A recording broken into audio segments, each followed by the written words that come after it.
ইতিহাস আমাদের পড়ে দিয়ে আমি গলাই জেলাও যাবো, দমপুরও যাবো, আমি কুটিও যাবো, তো এটার কোনো উল্লেখ নাই।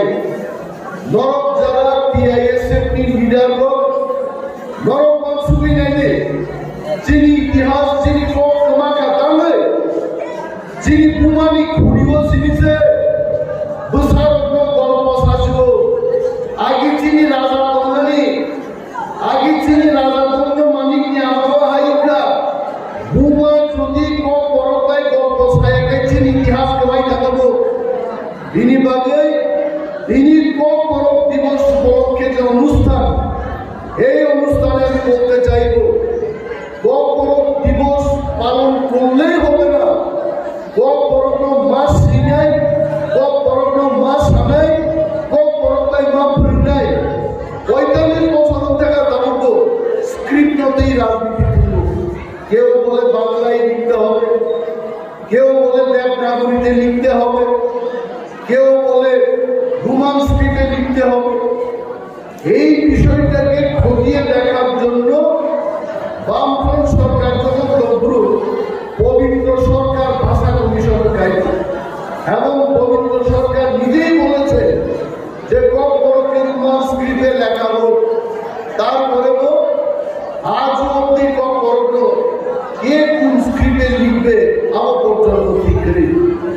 তিনি বাকি দাবি করছেন তিপ্রামকা খাইনেই হোক, তিপ্রাসানি থামসানি বুকান খাইনেই হোক, কোনো ওয়ানসানি বিরুদ্ধে পাঞ্জাবির বিরুদ্ধে নিজেরই হাওয়া খাবেই দলের ভাবে কিন্তু তিনি আলাদা একটা শাসন ক্ষমতা নেন। আজকে যদি আমাদের কাছে নিজস্ব একটা শাসন ক্ষমতা থাকতো, এই স্ক্রিপ্টের বিষয় মো স্ক্রিপ্ট নিপক্ষে 1 ঘন্টা বাইরে সিদ্ধান্ত রাখার থাকাবো যে বড় রোমান স্ক্রিপ্ট বাই সিদ্ধান্ত যেমন মানে চিনে আরে গ্রেটার তিপ্রালের চাওয়া মানে কেউ বিরুদ্ধে না, গ্রেটার তিপ্রালের চাওয়া মানে কেউ বিরুদ্ধে না, গ্রেটার তিপ্রালের আমরা এই কারণেই চাই আলী মুসুদ্দিনরা নাই আমার রাজাদের ইতিহাস পড়াতে হবে, আমি মানি কবে আমার ভুল নাই। কোথায় আমাদের সেই ক্ষমতা? আজকে যারা অফিসাররা রাস্তায় নেমে বড় দিবসে টিসিএস অফিসার আইএস অফিসার নাচানাচি করছেন, তাদের কোনো ক্ষমতা নাই। কারণ মন্ত্রী বাবু কি বলবেন, নেতা বাবু কি বলবেন, এই ভয়ে ওনারাও বাংলায় শুভেচ্ছা বিনিময় করছে। দেখো বড় দিবস উপলক্ষে সবাইকে শুভেচ্ছা জানাচ্ছি। আপনি বাদে আলাদা স্টিক রুটি দামা নাইও এবং আলাদা স্টিক রুট পাই ওয়ানসা নিতামও কদিন নাই, পাঞ্জাবি নিতাম কদিন নাই। আসাম রাজ্য থেকে মিজোরাম তৈরি হয়েছে, আসামিদের কি ক্ষতি হয়েছে?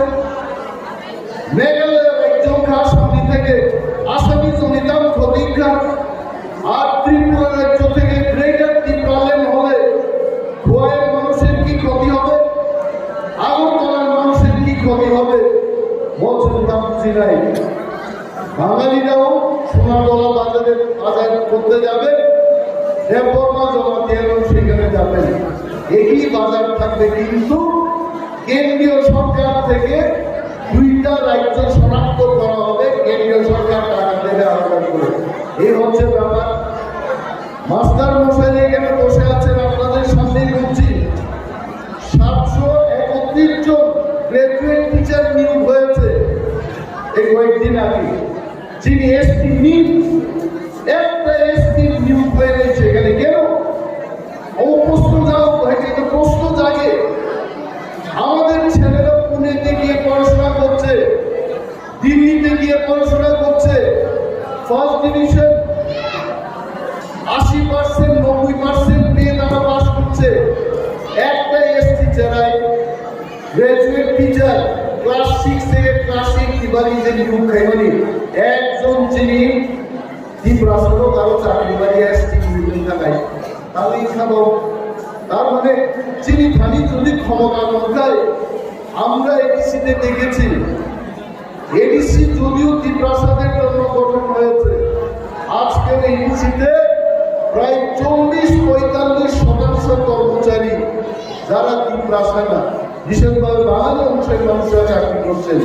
সে রিমা হতে করবে না রিমায় মৌনি বাড়িল তিনি দাবিকাও 75 বছর এখানকার যিনি মুসুদ্দিনিয়া যিনি মুসুদ্দিনিয়া নাই নরক ছেড়ে কিন্তু তিনি রেজাল্টে মুসাবিয়ানি কোনো আপত্তি করে কিন্তু কক ফেচার গভর্নর না নাই মৌমানি কক বরক দিবস ও দিনত সময় না নাই যিনি আমাদের রক্ষা খাইতে যায়, যিনি কালচার রক্ষা খাইতে যায়, যিনি স্বাধীন স্বতন্ত্র কাইসা রাজ্য নাই যে রাজ্য যিনি ত্রিপ্রাসাদে পলিসি খাইবেন নাই।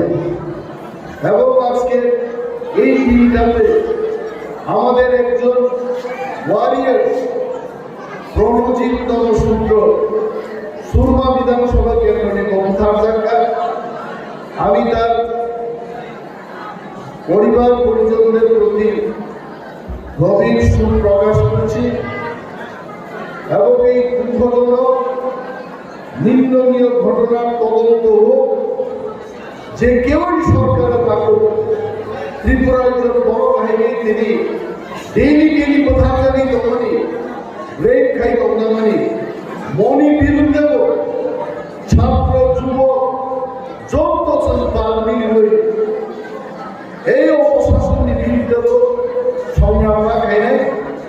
কর্মচারী আপনারা রক্ষা পাবেন না, ব্যবসায়ীরাও রক্ষা পাবেন না। যদি রাজ্যের মধ্যে গণতন্ত্র বহাল না থাকে, কেউই সেই অপরাধীদের থেকে আমরা রক্ষা পাবো না। সম্মিলিতভাবে সংঘবদ্ধভাবে অপশাসনের বিরুদ্ধে লড়াই করা, এটা আমাদের অঙ্গীকার হওয়া উচিত। এবং তারা তাদের ফিনান্সিয়ালি ভবিষ্যৎ নিয়ে যারাই লড়াই নরক তিনি সবাই দাবি থাকবে মহান যিনি ক্ষমতা নেই, যিনি হাও যিনি শাসন নেই